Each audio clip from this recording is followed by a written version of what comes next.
I'd like now to introduce to you Andre Barfield, an adult learner whom I've gotten to know just briefly this morning and who has a remarkable story to tell.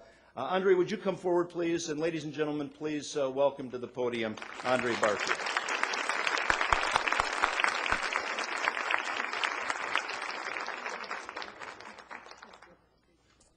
Good morning, everyone. Good morning. Wow. This is my second time coming to quite an event like this. Today, I'm going to ask you to clear your minds, and I want you to understand what it's like being a slow reader. I refuse to claim not a reader, but a slow reader. I'm going to open my mind and let you in my thoughts this morning and how I deal with everyday issues. First of all, it's very important to know who is talking here. I'm from Flint, Michigan. I've been over to Grand Rapids for about 9 years. I come to Grand Rapids because I burned up all my resources in Flint. What I mean by burning all my resources is going from job to job, and they finding out that I was a slow reader, and they letting me go. That was very hard for me because I thought it was very simple. I believed that it would be simple as just saying, if I work and stay away from the limelight, I'll be okay. Well, society has changed. Society has changed a lot. Reading is power. Knowledge is power. I want to share something with you that was very touching to me. I had a lot of time to meditate on what I was going to say here today. I thought about writing it down on paper, but it didn't seem genuine. When I was coming up in Flint, they put me in this program that was supposed to have been for slow readers, special education. Now, the key theme to this message is rejection and what rejection does. They laughed, they taunt me, they teased me, all the children did. So I sat back in several grades in school, and they just figured just pass him on to the next grade. He's getting too old to be in this grade here, this level here. So when I managed to make it to middle school, it was even rougher because the children taunt me. They laughed at me, and I built up rejection. I built up such an anger inside of me that you wouldn't even understand. I can't even explain it to you. So I managed to get a summer job, and I tasted what it was like to make money. So I said, forget about education. If I make money, money makes you look important. Wrong concept. I was only fooling myself. Time went on, and I managed to marry my wife, and I lied in that marriage. She didn't know I couldn't read. I was so good at hiding everything. When she found out, I asked her to leave me because I had lied and defaulted this marriage. She wouldn't leave. She stood by my side. I watched her, just give me a minute here because this is real touchy. I watched her work 2 to 3 jobs. I would cry at night. I would feel really bad to see her suffer. And I'm her husband. She married me saying that I was going to support her and take care of her, encourage her. Yet still she was supporting me. That drove me mad. So I took all this anger and I said, maybe if I go get some spiritual help, that'll help me.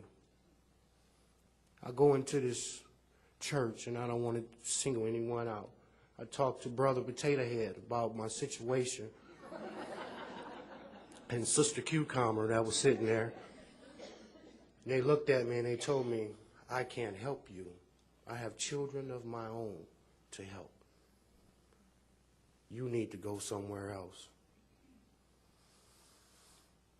At that point, at that particular point, I said, if the world doesn't love me, then nobody cares about me. Because if I can't come to the house and get help, nobody cares. So I mustered all this anger, and I built up rejection and hatred for a lot of people. And I just lived in my own world. Didn't let nobody in. It was hard for my wife to get in sometimes. I despised people. I asked Sister Cucumber to help me, head of HR. Just help me so I can have a peace of mind. If I can't eat, I can't read. If I can't eat, I can't survive. Just help me, please. No, I can't help you. You're a liability. But I wasn't a liability until I told her. She looked at me totally different. She looked at me as like I was this very intelligent man. But once I told her that I had a slow reading problem, she told me I couldn't help you. So I go home and I told my wife I want never coming back to nobody else about faith or nothing. I am sick of this. I want to leave Grand Rapids. I want to die. I even had thoughts of suicidal thoughts because my world was closing in. It was like a noose around my neck, choking the life out of my body. It wasn't fun. They shut my lights off. I had no food. I was going to take my car and put me out my house. So I found out about the literacy course and all this time span that was going on. I said, well, maybe if I go down there, maybe they'll help me. They probably like the rest of them. Glenda, they don't really care about me. I sit down and I talked to Charmaine. Lights were still cut off. No food.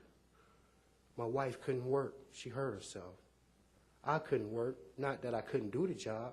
It was because I didn't have no education. No piece of paper saying that I graduated. I'm an excellent plumber. I'm an excellent drywall layer. This little old lady in the grocery store, I told her that I was out of work and I need to find out how to get commodities to feed my family. She looked at me, very successful woman. I don't even know this lady. Haven't seen her yet. I'd be glad. I want to see her again, to shake her hand. She looked at me. She said this, I know it's rough. I know it looks hard. And I didn't tell her my situation or anything. I'm a slow reader. I'm struggling with a job. Won't nobody help me. That wasn't the case. She said to me, she's an older lady. She says to me, honey, baby, let me tell you something. I've been around here for a long time. I know what it's like to be without. The woman took my wife by the hand, gave her $200 worth of groceries. Now, when these sister and brother Potato Head and Cucumber rejected me, this little old woman, she looked me in my eyes. You know what she said? She said this to me, never stop fighting. Never stop fighting. I'm giving you this money, and I don't even know you, young man, but I feel led to help you today. I was in tears weeping in the line at the grocery store. Nobody knew what was going on. They were looking at me like, why is this guy crying? Each time I get up and meet my tutor, I think about that lady. Keep fighting. Keep fighting. I'm standing here today. In my wildest dreams, I would never even would have thought I'll be standing here today in front of great people like you are. The Kent County Literacy course was the place that cut the rope off my neck. It gave me oxygen. It gave me a life. It gave me a chance. It gave me hope.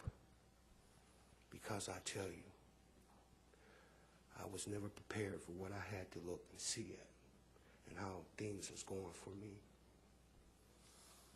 And everybody laughed at me. They said I wouldn't mount up to nothing because you refuse knowledge. But rejection is a very strong tool. Rejection sets walls. Rejection creates bad thinking. If I could go back and change that, I would let them laugh at me every day and get what I lost. Because it hurts, ladies and gentlemen, it hurts. It hurts. When you sit around somebody and you come in every day and you try to be happy, you try to do the right thing, you tell them the truth, they look at you totally different. I told my employer I was a slow reader and I lied on my application. My wife thought I was crazy. She said, "Why do that? Do you not see the suffering and the pain that we've been through with this whole ordeal?" But let me tell you something. I don't care what they take from me. I have integrity. And a liar is not trustworthy anywhere he goes. So if they're going to come at me, then let them come. Because I'm not lying anymore. I'm going full force with this till I achieve my goal. What's my goal? To be able to sit down and read, not a page in the paper, but the whole newspaper. To be able to write letters. To be able to feel empowered. Reading is power. Knowledge is power. That's my goal. I had a dream when I was a child. Be a fireman. You know, I looked at my wife and I told my wife this. I'm in my 30s now, honey. I don't think they'll let old people be firemen. But I tell you what makes me feel good is to see you all here today. This is serious stuff. It was hard for me to come here today. It was hard for me to stand before you all and to share my thoughts with you. So I'm asking you all, please have compassion to what is going on. I know it's hard for you all to understand from me sitting here and you being there. It is no fun. It is no fun to be rejected or to be disliked because you're a slow reader or to be hopelessly lost. Please have compassion to this. Thank you for your time, and thank you for having me out here today.